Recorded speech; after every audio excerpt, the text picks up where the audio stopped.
देख रहे हैं इंडिया नाउ 24। आज रायबरेली ज़िले के ब्लॉक डी में पूरे मदन मजरे-सराय मानिक में हम पहुंचे हैं, जहां पर आग लगने के कारण दसियों बीघा ज़मीन दसियों बीघा गेहूं जलकर राख हो गया है।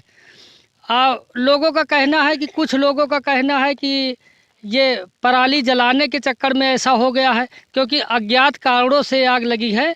अभी कंफर्म नहीं हो पा रहा है, लेकिन शंका व्यक्त की जा रही है कि ये पराली जलाने के कारण ही ये जो नुकसान हुआ है, मुख्य कारण उसका पराली जलाना ही बता रहे हैं शंके के तौर पर।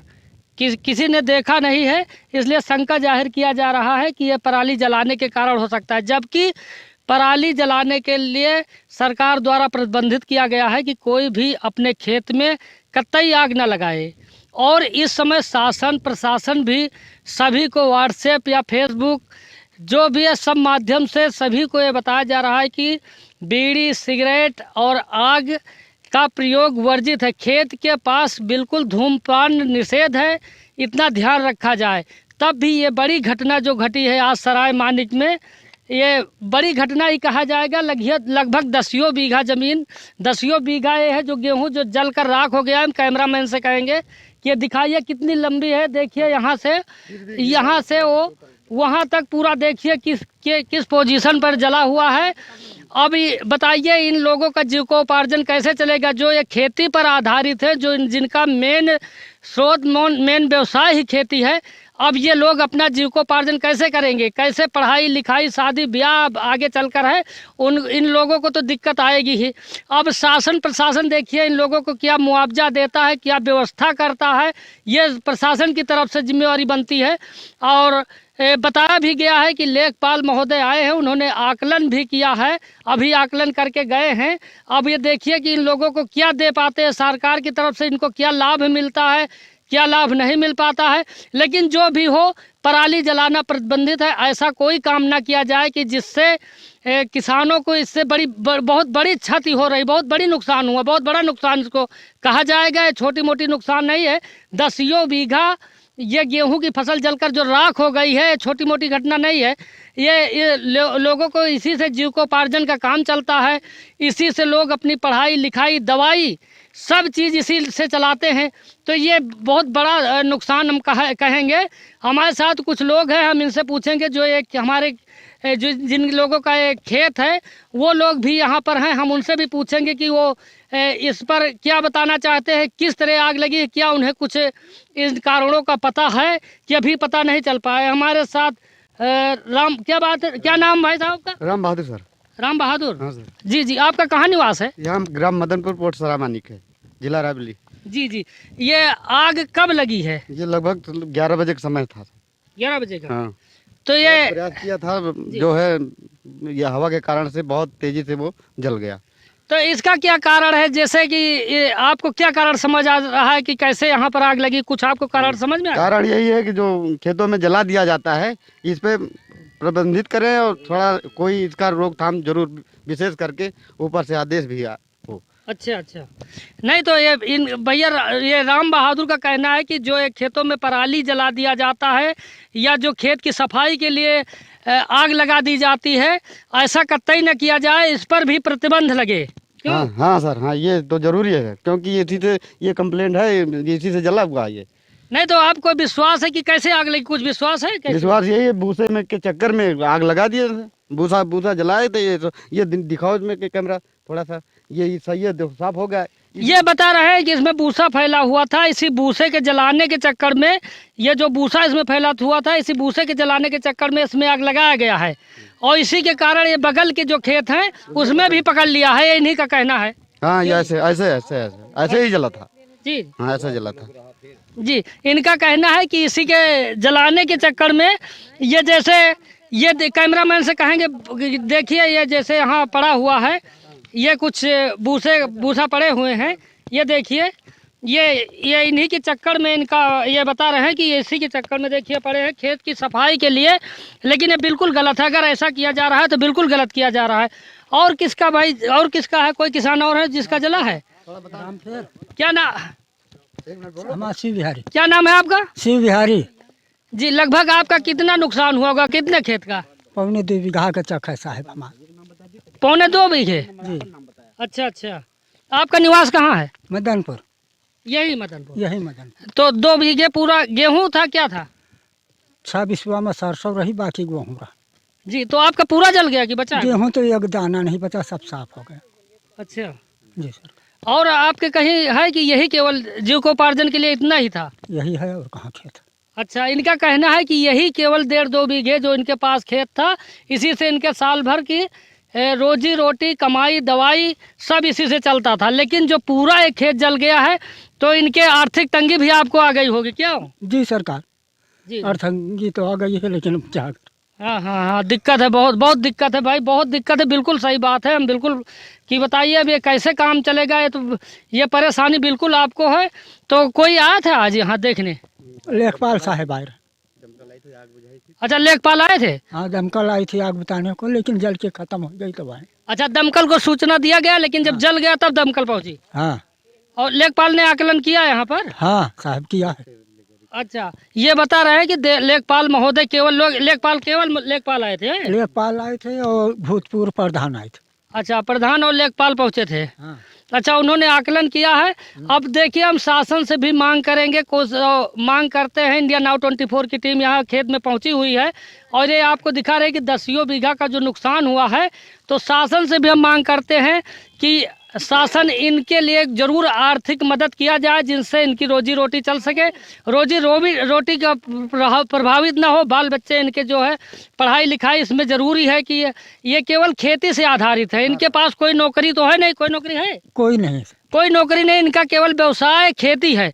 इसलिए हम मांग करते हैं। और कोई है जिसका जला है यहाँ पर खेत? आइए आइए जी जी, आइए आइए जी। तो नाम बताओ। क्या नाम है आपका? सुमन। सुमन जी। हम कैमरामैन से कहेंगे थोड़ा नज़दीक आए, जिससे आवाज़ भी साफ है। क्या नाम है आपका? सुमन। अच्छा, तुम्हारा कितना खेत लगभग जल गया? 3 बीघा। 3 बीघा पूरा? हाँ। अच्छा, गेहूं था कि और कुछ? नहीं, गेहूँ था। गेहूं जी। 3 बीघा पूरा। ये सुमन जी है, बता, आप यहीं के निवासी हैं? हाँ, ही है। सुमन जी बता रहे हैं इनका भी 3 बीघे फसल पूरी जलकर राख हो गई है। अब इनके सामने भी आर्थिक तंगी, मजबूरी है। अगर इनको सरकार शासन से कुछ सहायता मिलती है तब तो इनको आसानी हो जाएगी। आप क्या मांग करती हैं सरकार से, शासन से? अरे लड़कन का सब मांगे का खाओबे लड़कन का।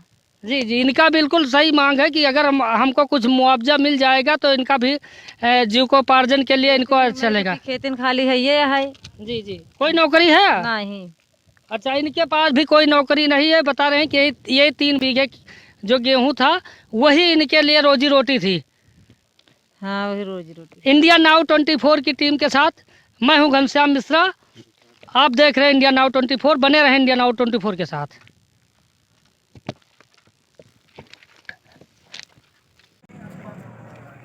एक बचा है, एक बचा कि हो गया? हो गया? हो रहा है।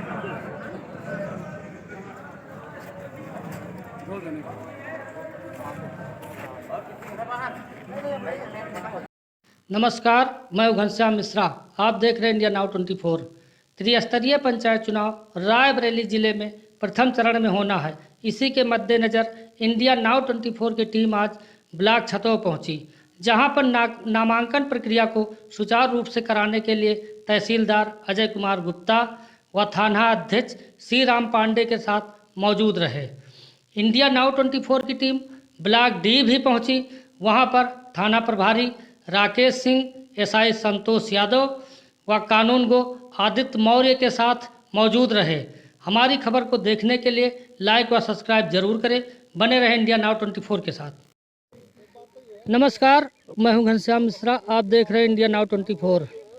त्रिस्तरीय पंचायत चुनाव के प्रथम चरण में रायबरेली जिले को प्रथम चरण में लिया गया है, जिसमें मतदान के लिए पहला प्रथम चरण रायबरेली में होगा।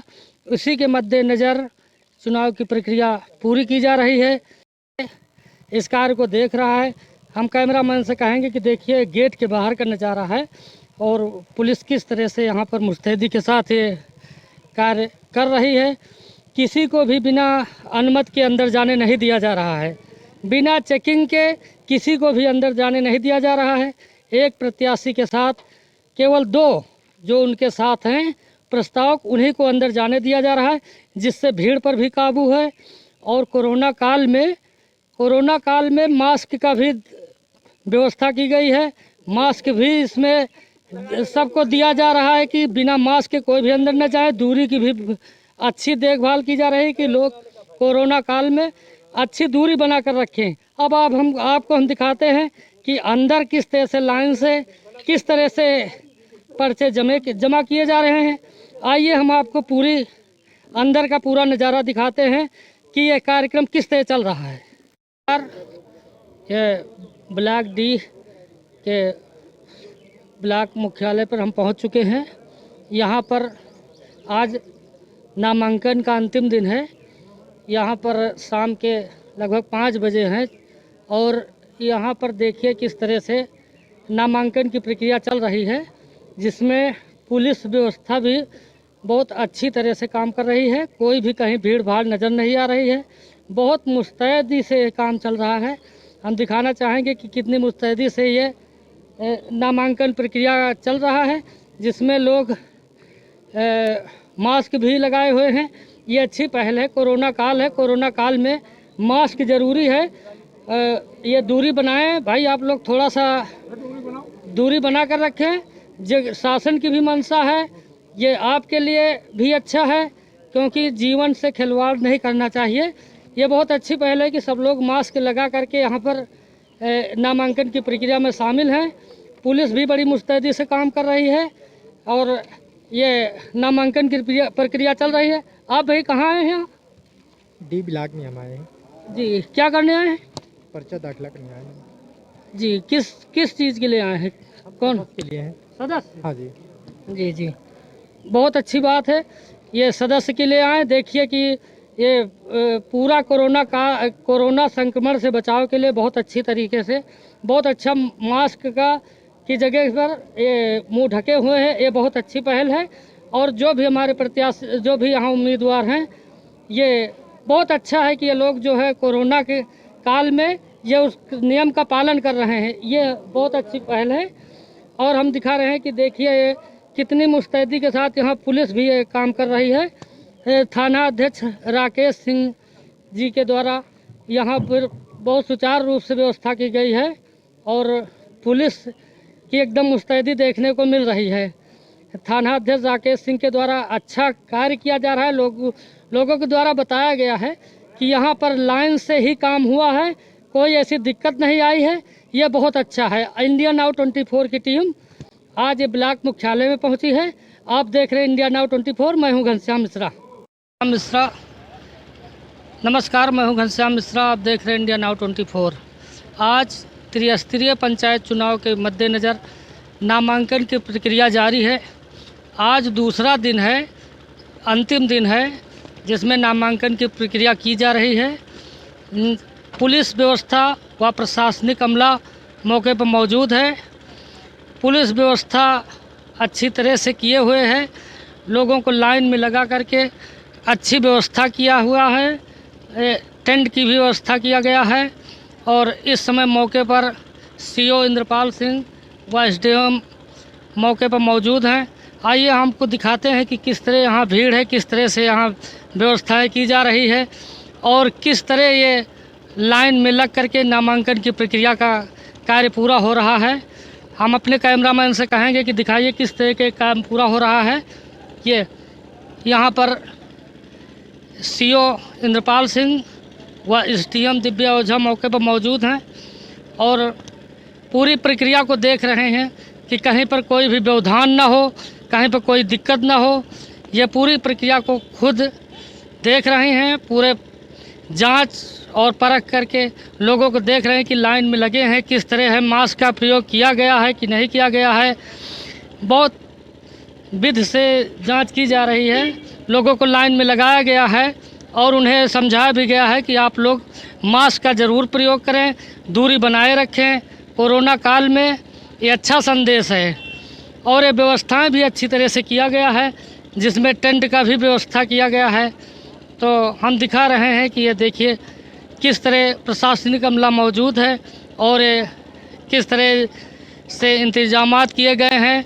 ये ब्लॉक छतो है जिसमें ये पूरी प्रक्रिया चल रही है। इसमें नामांकन की प्रक्रिया बहुत अच्छी तरह से सुचारू रूप से चल रही है। प्रशासनिक अमला मौके पर मौजूद है। पुलिस प्रशासन मुस्तैदी से अपना कार्य कर रहे हैं और ये आपको हम दिखा रहे हैं कि किस तरह से प्रशासनिक अमला अपना काम कर रहे हैं, जिसमें ये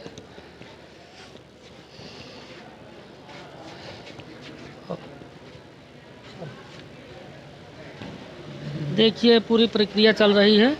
हम आपको दिखाना चाहेंगे कि पूरी प्रक्रिया कितनी पारदर्शी तरीके से चल रही है। कहीं पर कोई व्यवधान नज़र नहीं आ रहा है। मास्क का भी प्रयोग किया गया है। सभी लोग बड़े सुचारू रूप से अपना कार्य कर रहे हैं। प्रशासनिक अमला मौके का जायज़ा ले रहा है, जिसमें सीओ इंद्रपाल सिंह व एसडीएम दिव्या ओझा मौके पर पूरी मुस्तैदी से देख रहे हैं कि कैसे कार्य चल रहा है, किस तरह चल रहा है। आइए हम आपको पूरी खबर से दिखा रहे हैं, पूरी खबर से रूबरू करा रहे हैं।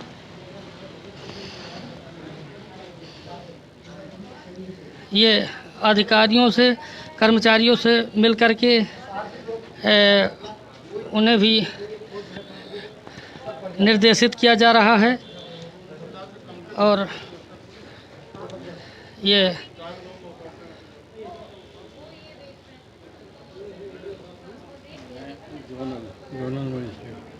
जी मौके पर जोनल मजिस्ट्रेट भी मौजूद हैं और ये निर्देशित किया जा रहा है कि किस तरह से कर्मचारियों को काम करना है, जिससे किसी को दिक्कत ना हो।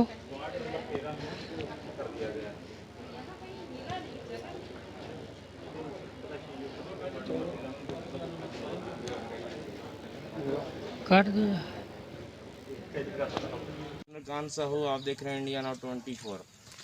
आज हम ग्राम पंचायत सरना मौजूद हैं। ये मेरा गांव ही है। मेरे गांव की समस्या को लेकर, मैं छोटे से समस्या को लेकर आपको अवगत कराना चाहता हूं और आपको बताना चाहता हूं कि ये जो पानी टंकी है लगभग 1.5 से 2 वर्ष पहले से बंद पड़ी हुई है और ग्रामीणों को बहुत ज़्यादा पानी की तकलीफ झेलना पड़ रहा है। कई ग्रामीणों ने बताया कि हमें पानी की बहुत ज़्यादा आवश्यकता है। इसी संदर्भ में हम आज इसी टंकी को चलाने वाले ऑपरेटर हैं हमारे साथ मौजूद हैं और उनसे बात करेंगे और जानना चाहेंगे कि क्या कारण ऐसी फंस गई कि ये टंकी बंद पड़ी हुई है।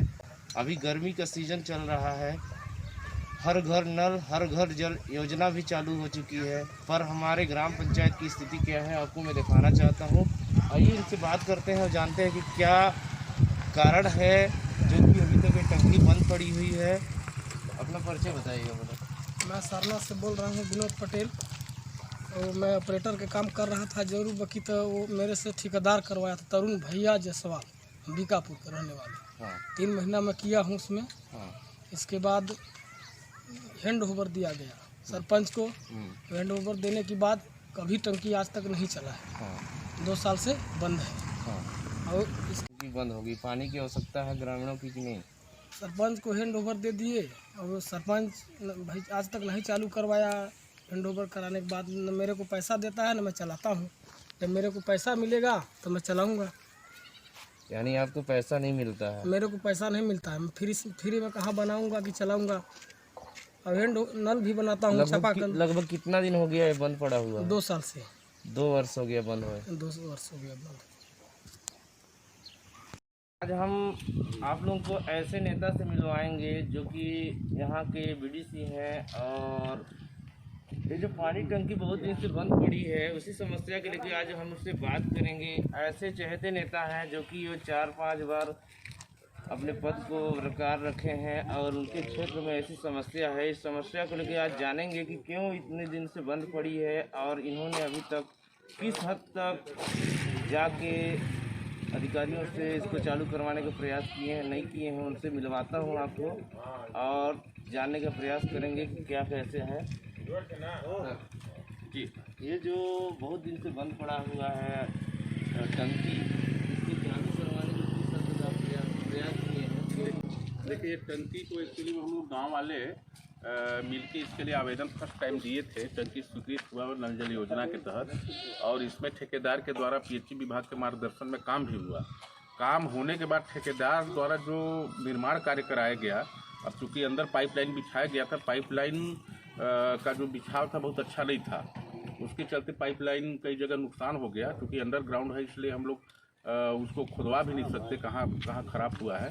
मैंने इस संबंध में जनपद के समान सभा के मीटिंग में एसडीओ पीएचई को हमने अवगत करा चुका है, और एसडीओ पीएचई से जब हम बात किए तो एसडीओ पीएचई बोले कि हम इसको जल्द से जल्द चालू करवाएंगे, और इसके जगह पे अगर ये सक्सेस नहीं होता है तो हम जो अभी पारे मोहल्ले में जो पेयजल व्यवस्था उपलब्ध कराना है सोलर पंप के माध्यम से, वो उन्होंने यहाँ 2 पॉइंट स्वीकृत भी हो चुका है। अभी जल्द काम प्रारंभ भी होने वाला है।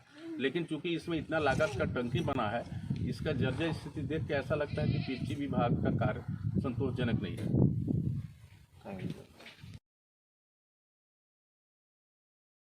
कांग्रेस के जिला अध्यक्ष मौजूद हैं और उन्हीं की ग्राम पंचायत में ये पानी के लेकर समस्या है, और अभी कांग्रेस का ही शासन सत्ता चला आ रहा है। ऐसे में एक लोकप्रिय नेता भी हैं, ये जाने पहचाने नेता भी हैं, और इन्हीं से मैं जानना चाहता हूं कि और इन्हीं से जानेंगे, मछुआ समाज के अध्यक्ष मैं आपको बताना चाहता हूं, और इन्हीं से जानेंगे कि ये जो पानी की समस्या है ग्राम पंचायत सरना में, और इसके विषय में क्या बोलते हैं इनसे जानते हैं। आइए बात कराते हैं इनसे। सर, अपना परिचय देते हुए। मेरा नाम महेंद्र काशी, मछुआ कांग्रेस जिला अध्यक्ष बलरामपुर। सर, ये जो पानी का समस्या है यहाँ पे टंकी, इसके विषय में थोड़ा सा 2 शब्द बताएंगे ग्रामीण को। देखिए, कुछ दिन पहले जब यहाँ पे जिला की टीम आई थी, जिला सीओ आए थे, उनके सामने हमने समस्या को अवगत कराया कि सर ये पानी टंकी बने काफी दिन हो चुका है और इसमें इसका जनता या हितग्राही लाभ नहीं ले पा रहा है, क्योंकि शासन का योजना तो धरातल पर चारों तरफ दौड़ रहा है, लेकिन अधिकारियों की लापरवाही की वजह से ये कार्य रुका हुआ है। सर, पानी पिए, शुद्ध पानी है, कम से कम अगर ये चालू हालत में रहेगा तो लोगों को जल बहुत बढ़िया मिलेगा, पानी पिएंगे कम से कम। तो उन्होंने एक आश्वासन दिया था कि मैं पीएचई विभाग को बोल रहा हूँ जितना जल्दी हो सके दुरुस्त रहेगा, लेकिन अभी तक पीएचई विभाग सोया हुआ है।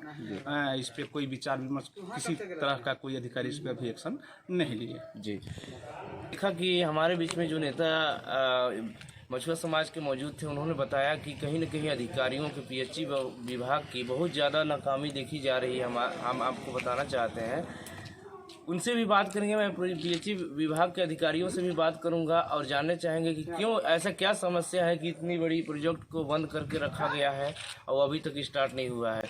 कैमरामैन अर्जुन प्रसाद गुप्ता के साथ, कमाल चंद साहू के साथ, मैं चंद्रकांत साहू, इंडिया नाउ 24 से। धन्यवाद।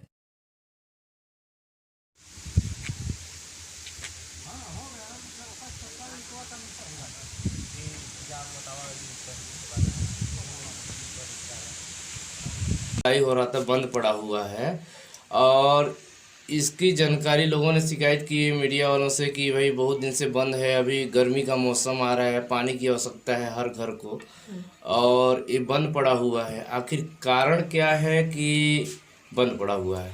पीएचई अधिकारी में थोड़ा कमी है, कहीं कहीं टंकी सही नहीं था, क्लोज हो रहा था, इधर पानी आने में मेरा नाम दलपत सिंह कादियान है, करनाल से आया हूँ, और हमारे कार्य पद्धति में उत्तर क्षेत्र हमने तय किया हुआ है, उसका मैं संयोजक। सर, बात करें जिस प्रकार आप करनाल से हैं और बात करें रोहतक का जो एरिया पड़ता है, ज़्यादा बैकवर्ड जो इलाका, वहाँ से हम लोग बात करते हैं, फील्ड में लोग ज़्यादा आते हैं, स्पोर्ट्स की तरफ ज़्यादा भागते हैं, पर तो गुड़गांव की हम बात करें, यहाँ के लोग इस खेल में स्पोर्ट्स में नहीं आ पाते, तो क्या कहना है उस एरिया में और इसमें कितना डिफरेंट है? पहली बात तो ये मैं कह देना चाहता हूँ और जोर देकर कहता हूँ, हमारे देश के किसी नौजवान को पीड़ित, अनुशासनहीन, दिशा विहीन, ये हम सुनने को तैयार नहीं है। हमारा देश है, सोने की चिड़िया है, यहाँ हर प्रकार का क्रांतिकारी पैदा हुआ है, उनके पद चिन्हों पर हम चलने का प्रयास कर रहे हैं। और इस देश के अंदर बहुत लोग ऐसे हैं, बहुत संगठन, ऑर्गेनाइजेशन ऐसी हैं जो उन वीरों की दी हुई शहादत को पुनः संगठित करना चाहते हैं, पुनः नौजवान में लाना चाहते हैं। ये हमारा दिन रात प्रयास है। अभी आज की जो बैठक है, इस बैठक की कड़ी में भी यही हमारा लक्ष्य है कि नौजवानों को हम उस रास्ते पर लगाएं जिस रास्ते पर चल करके इंटरनेशनल लेवल पर हम अपना कोई स्थान बना सकें। वास्तव में सरकार का यदि सहयोग देखा जाए, आज के दिन सहयोग सरकार का जो हमें और बाकियों को मिल रहा है, शायद ही किसी को मिल रहा होगा। खुले दरबार हैं खेल कूद के, सामान के, पैसे के, हमारे मंत्री के, आओ ले जाओ, आओ जो मर्जी ले जाओ, परंतु रिजल्ट चाहिए। रिजल्ट के बिना हमारी गति नहीं है। जैसा हम जानते हैं 65% नौजवानों का ये देश है। इन पर कलंक का टीका लगाया जाए, ये हमें अच्छा नहीं लगता। जैसा भी है उसी क्षेत्र में उसी ताकत के आधार पर उसका सदुपयोग हम करना चाहते हैं। बट आज का जो माहौल बन चुका है, क्रिकेट को लेकर, कबड्डी को लेकर काफ़ी गेम्स हमारे पास यूज़ करते हैं, परंतु जो माहौल आज है, आज जो स्पोर्ट्स हमारे यूज़ करते हैं वो कहीं ना कहीं पैसे की तरफ भागते हैं। आज देश का माहौल ऐसा नहीं है कि जो पैसे की तरफ भागते हैं। आज देश में माहौल ये बना हुआ है, किसी भी गेम का नाम लीजिए कि मेरे देश का और मेरे समाज का नाम ऊंचा होना चाहिए, बुलंदियों पर होना चाहिए। हमारे खिलाड़ी की ऐसी सोच है, यदि कोई एक आध काली भेड़ है, काली मछली है, उसकी हम परवाह नहीं करते। हम रास्ता निकालना जानते हैं। आज तक अनेकों ऐसे हमने मुकाबले किए हैं कि जेब में कुछ भी नहीं था। हमने कंपटीशन बहुत अच्छे कई स्थानों पर हरियाणा के कराए हैं और सब लोग हैरान होते हैं देख करके कि तुम्हारे पास है कुछ नहीं और कर कितना रहे। अभी खेल इंडिया का इन्होंने जिक्र किया, जितना बड़ा आयोजन इस कंपटीशन का होगा, अगर आपको मौका मिले तो देखिए उस समय के माहौल को और आज के माहौल को तुलना करके देखिए कौन ठीक है। हम ये बड़े दावे के साथ कहते हैं, हमारे जो में वो काम लगा हम उसको प्रामाणिकता से निभाएंगे और अच्छे रिजल्ट निकलेंगे, ऐसा हमको उम्मीद है। बट आज हम लोग बात करते हैं स्पोर्ट्स की, क्रिकेट की तरफ भी वो भाग रहे हैं। मेन जो मुद्दा हमारे जो पहले जो गेम थे, कबड्डी है, खो खो है, पहलवानी है, कुश्ती है, उसकी तरफ लोगों का रुझान कम हो चुका है। आप लोग हमारे खेल कूद के मैदान में किसी वक्त जाइए, मुझे ऐसा लगता है हम मैदान में ना जा कर के स्वयं प्रश्न बना करके हमसे पूछ रहे हैं। हमारा कहना इसके उलट है। हमारे मैदान देखिए आपका जो प्रश्न है ये स्वयं उत्तर मिल जाएगा। तो सर मैं गुड़गांव की बात कर रहा हूँ। गुड़गांव में कोई ऐसा स्पोर्ट्स का कोई ग्राउंड ही नहीं जिसमें आप ये चीज़ें बात हो सके। मैं जो बात कर रहा हूँ पूरे हरियाणा की मैं हरियाणा की बात कर रहे हैं। मैंने साइबर सिटी कहा जाता है, साइबर सिटी में क्रिकेट के अलावा कोई गेम आपको खेलते कोई नहीं मिलेगा यहाँ। ऐसा नहीं है कि भी कोई खेल नहीं मिलेगा। शाम के टाइम आप जाइए कहीं तो किसी ग्राउंड पर जाओ, गुड़गांव में ही जाओ, आपको क्रिकेट खेलते मिलेंगे, हॉकी खेलते मिलेंगे, रेसलिंग करते मिलेंगे। ऐसा नहीं है कि हम इतने पिछड़े हुए। मेरी सोच इससे अलग है। हमारे यहाँ बहुत कुछ है, बहुत अच्छे रिजल्ट हम दे चुके हैं और आगे भी देंगे, ये आपको मैं वायदा कर रहा हूँ। Thank you sir. मेरा नाम सुभाष चौहान है और मैं क्रीड़ा भारती हरियाणा का वरिष्ठ उपाध्यक्ष हूँ। ये दायित्व मेरे को दिया। ओके सर, आज की जो बैठक मेन मुद्दा क्या है? आज की जो मेन बैठक हमने गुड़गांव में रखी, उसका मेन जो फोकस है कि हम गुड़गांव की इकाई को कैसे स्ट्रॉन्ग करें, ताकि जो अभी आपने प्रश्न पूछा है कि खेलों में और कैसे जोड़ा जाए बच्चों को, तो यहाँ 25 खेल प्रमुख की नियुक्ति होनी है हमारी। वो अपने खेलों को लेके तरह तरह स्थानों पे जाएंगे, स्कूलों में जाएंगे। जो 14 साल से नीचे के बच्चे हैं, वो जहाँ भी बच्चे हैं, चाहे वो स्कूल में है या मोहल्ले में है या अकेडमीज़ में है या लोकेलिटीज़ में है, वो वहाँ जाएंगे और अपने खेलों के बारे में उनको अवगत कराएंगे, अवेयर कराएंगे। तो जब बच्चा छोटा होता है वो खेलना पसंद करता है, खेलता है, हर बच्चा खेलता है, मगर जैसे उम्र बढ़ती है वो खेलना छोड़ता है। तो हम कैच दम यंग जो स्ट्रैटेजी है उसको हम उसी छोटी उम्र में खेलना चाहते हैं ताकि वो कंटिन्यू खेलता रहे। और उसके पेरेंट्स को भी अवेयर करना है कि खेल उसकी लाइफ के लिए क्यों ज़रूरी है, वो अवेयरनेस दिलानी है। और संस्थाओं को भी अवेयरनेस दिलानी है कि आप अपने यहाँ कंटिन्यू रखें खेल को, ताकि आपके बच्चे, इस गुड़गांव के बच्चे पुष्ट पुष्ट हों और वो भी बाकी हरियाणा की तरह भारत की मेडल टैली में अपना सहयोग बराबर से दे सकें, जैसे रोहतक, सोनीपत, कुरुक्षेत्र वगैरह दे रहे हैं। ये जो गैप है उस गैप के लिए भी हम मंथन करेंगे और जो कैसे उसको हम पूरा कर सकें उस पर अभी विचार करके हम निर्णय लेंगे। बात करें आप हरियाणा से हैं और अभी आपको जो पोस्टिंग है, मैं सबसे पहले मुद्दा यहाँ पर आएगा कि आपने कहा गांव-गांव जाकर बच्चों को जो स्पोर्ट्स में देता है, बच्चा मेन आके फंसता है पैसे की वजह से, तो वहाँ पर आप अकेडमी किस प्रकार सहयोग करेगी? जो अकेडमीज़ हैं वो दोनों जो टैलेंटेड बच्चा है वो क्रीड़ा भारती ने भी अपना दायित्व ले रखा है कि उन बच्चों को जो चीज़ चाहिए वो सरकार के माध्यम से या समाज के माध्यम से उसको पूरा करवाएगी और करवाती आ रही है। यही नहीं, उस टैलेंटेड बच्चे के लिए कहीं पे कोई रुकावट पैदा हो रही है, राजनीतिक हो या कोई भेदभाव हो, उसको भी निकालने का प्रयास करेगी, समाधान ढूंढने का प्रयास करेगी। तो सर अभी नेक्स्ट जो गेम आ रहा है तो उसमें आपकी संस्था की तरफ से कोई जाने वाला है?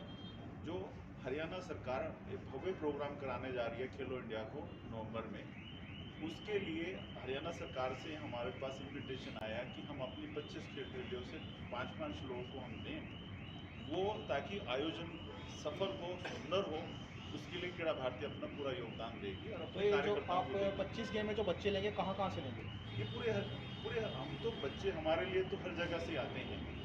सफल आयोजन के लिए भी हम अपने कार्यकर्ता देंगे और हमारे जो टैलेंटेड बच्चे हैं वो सारे बच्चे हमारे अंतर्राष्ट्रीय स्तर पे खेल रहे हैं, तो उनको भी हम सपोर्ट कर रहे हैं। मगर हमने पिरामिड का जो बेस बड़ा करना है तो कैच दम यंग है, तो जितनी ज़्यादा क्वांटिटी में बच्चे खेलेंगे उतनी ही अच्छी क्वालिटी निकल के आएगी। सर क्वालिटी की बात करते हैं, हमारे पास 100 बच्चे खेल रहे हो, 5 को निकालना दिक्कत तो काफ़ी होने वाली है, तो उसमें कैसे डिफाइन करेंगे इसमें हम 5 बच्चों को कैच करेंगे?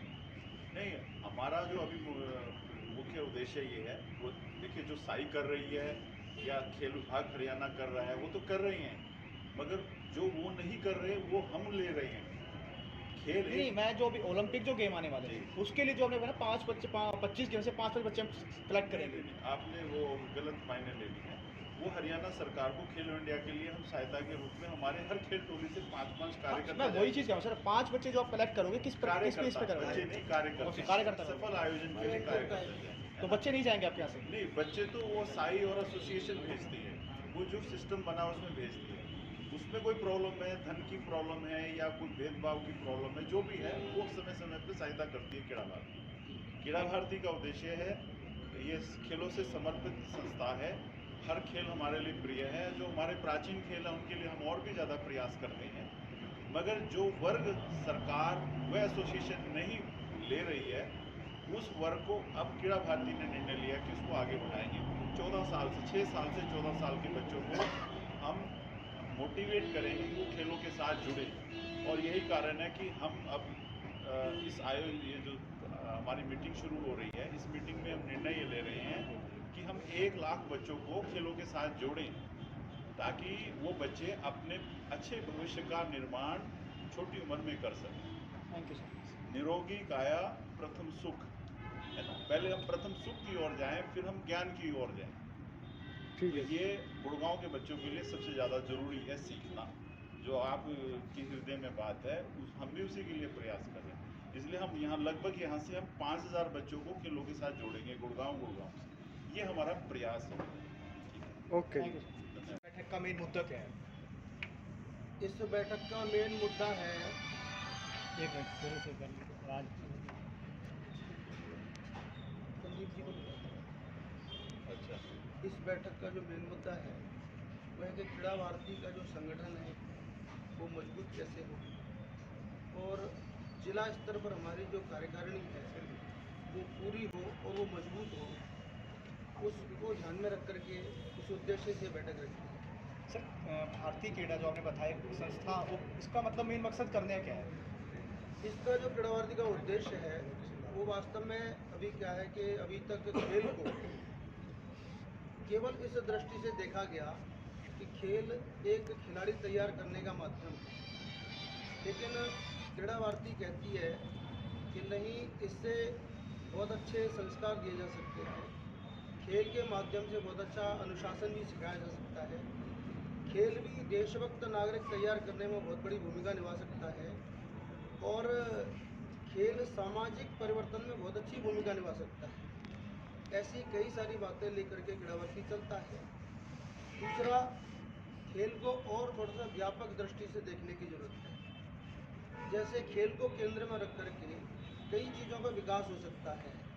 स्पोर्ट्स और टूरिज्म, स्पोर्ट्स और बिजनेस, स्पोर्ट्स और हेल्थ, स्पोर्ट्स और हमारी जो सांस्कृतिक सामाजिक रीति रिवाज प्रथा परंपराएं हैं, इन सब का विकास हो सकता है स्पोर्ट्स के माध्यम से। इतना व्यापक है ये, लेकिन इसको उस दृष्टि से अभी तक देखा नहीं गया है। पर बात करें तो आपने जो आपकी संस्था है वो स्पोर्ट्स में किस प्रकार अपना महत्वपूर्ण योगदान देने वाली है? स्पोर्ट्स में हम अपने जैसे जिला कार्यकारिणी बनेगी हमारी, बन रही है, जगह जगह पर बनाई है, वो अपने ज़िले में खेल के आयोजन करेंगे, सब प्रकार के खेलों के, सब स्तर के खेलों के करेंगे उसके माध्यम से। और दूसरा, ये जो हमारे देश के अंदर एक बड़ा समस्या खड़ी हुई है कि हमारे देश का जो यूथ है ये बहुत बड़ी संख्या में खेल के ग्राउंड से दूर हुआ है। तो क्रीड़ा भारती का एक उद्देश्य ये भी है कि हमारे देश का हर एक युवा खेल से जुड़े, खेल के मैदान से जुड़े। अगर वो जुड़ता है तो हमारे समाज की बहुत सारी समस्याएं अपने आप ही समाधान होने वाली है। बट सर बात करें आपने संस्थान की बात करी, जुड़ने की जो बात करी है, पर हम जिस हिसाब से देखते हैं आज जो लोग स्पोर्ट्स की तरफ से लोगों का ध्यान हटता जा रहा है, आज के जो जनरेशन आ चुकी है स्पोर्ट्स से उनका ध्यान ही नहीं है, तो इसमें आपकी संस्था किस प्रकार कार्य करने वाली है? उसी के लिए कार्य कर रही है ये जो क्रीड़ा भारती है संस्था।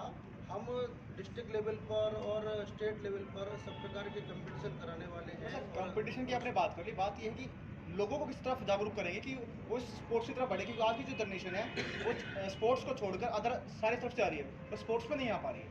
ठीक है, खेल का जो महत्व है ये असल में समझाया नहीं जा रहा है। खेल के माध्यम से बहुत कुछ अच्छा हो सकता है, ये समझाया नहीं जा रहा है। तो वास्तव में खेल का उद्देश्य जो है एक आनंद प्राप्त करना है। ये आजकल जो खेल का उद्देश्य रह गया है कि मेडल जीतना या नौकरी प्राप्त कर लेना, केवल वहाँ तक रह गया है। लेकिन जीवन में हर एक आदमी सबसे ज़्यादा आवश्यक अगर उसको लगती है आवश्यकता, तो वो आनंद की लगती है, उसको आनंद आना चाहिए। आनंद का सबसे बड़ा स्रोत अगर कोई है तो खेल है। ये महत्व अगर जितने ज़्यादा लोगों के समझ में आएगा उतना खेल व्यापक होगा, खेल नीचे तक उतरेगा। यही समझाने की कोशिश है क्रीड़ा भारती। आपका नाम और डायरेक्शन बता दीजिए सर। उमेश कुमार, प्रांत संगठन मंत्री क्रीड़ा भारती, हरियाणा और हिमाचल। सर 12,000 रुपये के लिए और खड़े हैं उन्हें कहा तुम न्यूज़ बनाओ, हम बोल ही नहीं पाते यार, हम माइक में क्या बोली।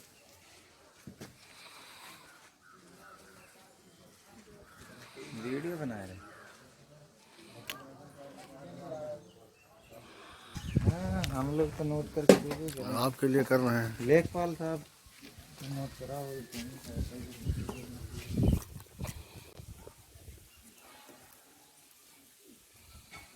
लेखपाल साहब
घर बना लो।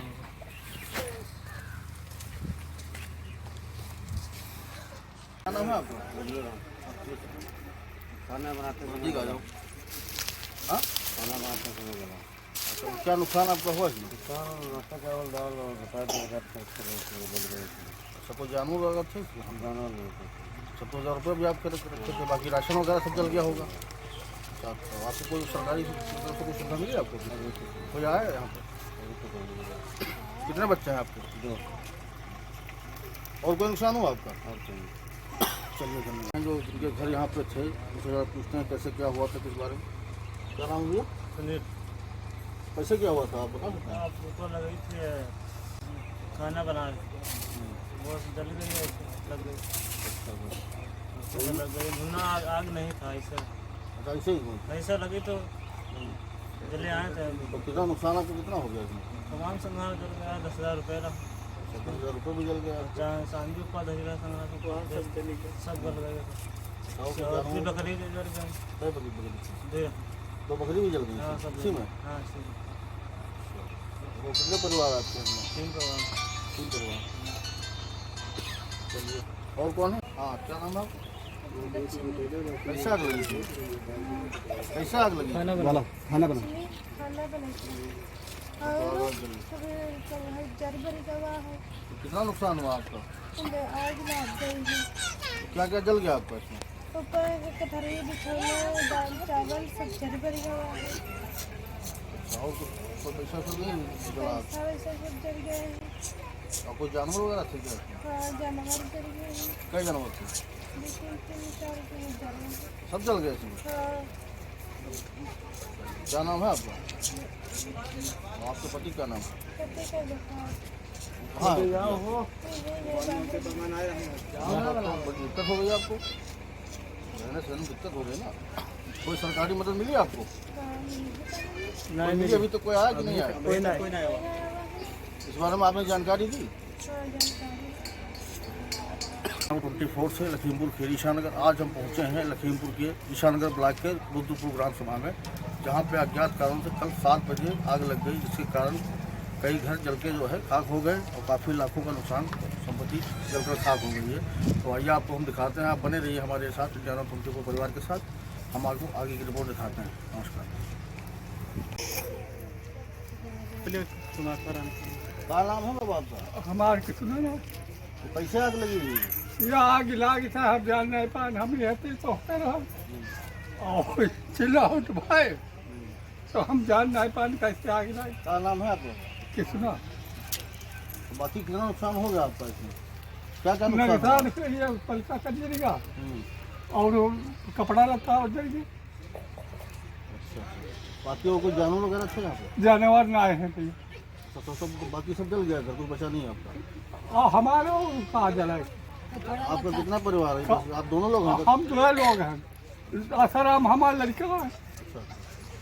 तो आप यहाँ रहे अलग नहीं? हम अलग हैं। हाँ का हमारे लोग जो नुकसान बहुत काफी ये तो साहब हमारी है तो कुछ सुना है कुछ सुना ही नहीं। तो आग पे काबू आप लोगों ने कैसे पाया फिर? आग कैसे बुझाई गई थी? आग जाए मतलब जब मशीन आई रहा तो बुझाई गई। हाँ और गाँव वाला सब जो बाल्टी गाँव टोलक बुझाने अंजन चला है। अंजन से बोरिंग से नहीं, सब प्रधान लोग गाँव टोलक सब तो मदद की नहीं, तब जाके यहाँ बुझा है, लेकिन बचा कुछ हमारे घर में नहीं। तो आप लोग क्या चाहते हैं? सरकार से कोई मदद चाहते हैं आप लोग? हाँ सरकार से मदद ये चाहिए, गरीब मने सहायता हमारे सबकी छप्पर हटवाए दें इनके जो है कुछ हमारे सबकी जो है दोनों सहायता अपनी बात आप बताइए, क्या आप लोग चाहते हैं? और गैस सिलेंडर मोदी जी दी ना, वहाँ हम सब जली गवा है, हमारे पास कुछ नहीं रहेगा। चलिए उससे कोई बड़ा हादसा नहीं हुआ, यही बड़ी बात है। सिलेंडर खाली तो आप देख रहे हैं इंडिया 24 और दफ्तर के साथ रिपोर्टर कमलाकांत पांडे। नाम हमारा है आसाराम। तो ये कैसे आग लगी थी? आग खाना बनाओ रहे तो आग लग गई, तो इमा मतलब जान कोई नहीं पावा और सब बढ़ गया, कोई जब कुछ बचा कुछ नहीं। अच्छा क्या क्या नुकसान हुआ आपको बताएंगे? हाँ बताइए। 11,000 रुपया रहे और लगभग जो है 200 ग्राम चांदी रहे। झगड़े बच्चा मतलब छगड़िया जली गई। जानवर कितने जल गए? जो बांधे रहे तो वो जली। कितने जानवर? 3 जानवर वो जल गए। पैसा भी आपका सब चला गया। और खटिया पलका जो कुछ रहा है तो बच्चा कुछ रहा है, खाली जो कपड़ा पहनते हैं ये कपड़ा है, कोई दूसरा कपड़ा नहीं घरे वाले में। कितने बच्चे हैं आपको? बच्चे हैं 5, एक लड़के हैं 5 बच्चे। ये आपकी घर है? कितनी टाइम आग लगी थी? 7 से 8 बजे तक टाइम में। तो कैसे आग लगी आपको जानकारी है कुछ बारे में? खाना बनाने में। खाना बनाने में क्या क्या जला आपका? क्या नुकसान हुआ? इसमें हमारा नुकसान है। ये क्या नुकसान हुआ? इसमें हमारे पैसे गए थे 12,000 रुपये हमारे। होली में आया था कमा के। तो बावड़े कमा के आया था? हाँ जी, होली में आया था तो पैसे जमा नहीं थे, अपने पास ही रखते थे। और इसमें मेरा सब जल गया है, ना जो कपड़े पहनते हुए यही कपड़े हैं, और ना तो खाने को खाना है ना कुछ है, सब इसी में जल सब जल गया, सब कुछ जल गया। बाकी और कोई मतलब जेवर वगैरह कुछ नहीं? जेवर थे वो भी सब चल गए? वो भी इसी में पिघल गई, वो इस बकस में थी। तो आप कितने बच्चे हैं आपके? एक लड़का है। आपको सरकार की तरफ से कोई आपको सुविधा मिली या कोई मतलब यहाँ पे आया था? ये आए थे प्रधान लोगों के लिए आए थे, मगर अभी कोई जानकारी नहीं। प्रधान को आपको जानकारी दी थी? जी आए थे वो? हाँ जी, वो आए थे। जी हाँ, मैं एस.के. कुशवाहा, आपको इंडिया नाउ 24 में स्वागत है। इस समय रायबेर जनपद के विकास खंड कार्यालय परिसर खीरो पहुंच चुके हैं, जहां पर ग्राम पंचायती चुनाव को लेकर आज दूसरा दिन है नामांकन प्रक्रिया का। जो भी इस बताते हैं कि इस विकास खंड कार्यालय क्षेत्र में 60 गांव सभा का एक बड़ा क्षेत्र माना जाता है, जहां पर आज दूसरा दिन है नामांकन का। अभी पर यहाँ लोकतंत्र का आनंद लेते हुए क्षेत्र की जनता यानी प्रत्याशी गण बढ़ चढ़ करके नामांकन करने में एक लाइन लगा करके नामांकन प्रक्रिया कर रहे हैं। वहीं ब्लॉक परिषद खीरो में भारी पुलिस फोर्स बल आपको भी दिख रहा है। चप्पे चप्पे पर पुलिस की निगरानी केंद्रित है, आप देख सकते हैं। वहीं क्षेत्र उप जिलाधिकारी विनय कुमार मिश्रा लालगंज से आकर वहीं क्षेत्राधिकारी अंजनी कुमार चतुर्वेदी के नेतृत्व में भारी पुलिस फोर्स बल सुरक्षा व्यवस्था के लिए तैनात है। आपको बता दें कि उप जिलाधिकारी विनय कुमार मिश्रा ने नामांकन केंद्र में जाकर बारीकी से जांच किया। वही कर्मचारियों को निर्देशित करते हुए कहा कि नामांकन प्रक्रिया शांति व्यवस्था के साथ चलाते रहिए। कोई दिक्कत ऐसी आए तो अवश्य सूचना दें। आइए मैं बात करते हैं उप जिलाधिकारी विनय कुमार मिश्रा जी से। चुने नामांकन के विषय में शांति व्यवस्था क्या है, कैसे है। एस.के. कुशवाहा, इंडिया नाउ 24 तहसील संवाददाता, लालगंज, रायबरेली।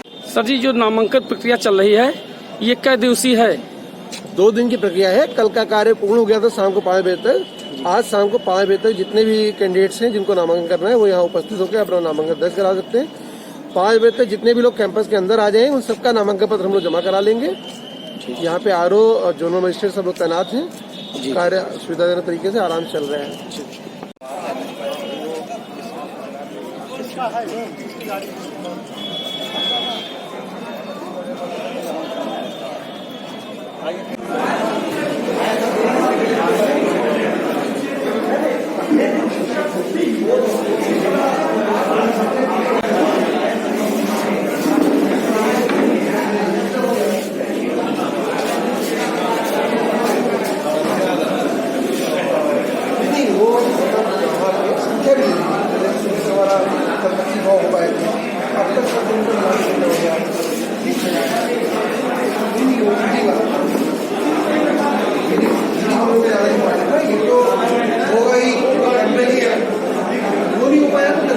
जी लो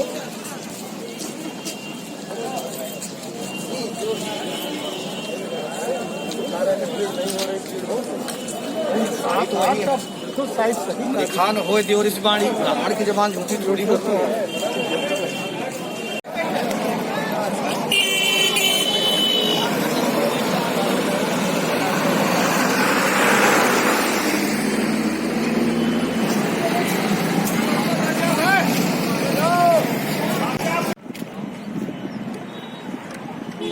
कहाँ हो?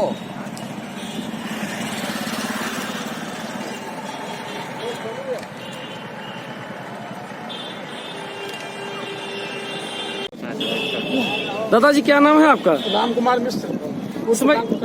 इसमें कहाँ पर खड़े हुए हैं आप? हम ब्लॉक परिषद में खड़े हुए हैं। क्या उद्देश्य ब्लॉक परिषद में खड़े होने का आपका? ग्राम प्रधान पंचायत का जो चुनाव चल रहा है उसमें प्रधान पद के लिए महिला उम्मीदवार है। उसमें हमारी पुत्री जो है पूजा प्रत्याशी है, और हमारी जो छोटे भाई की जो बहन है, तो छोटे जो भाई की जो बहू है वो भी प्रत्याशी है। ग्राम प्रधान पद है, तो आप नामांकन आप कर चुके कि नहीं? नामांकन करने जा रहे हैं। करने जा रहे हैं।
कहते थे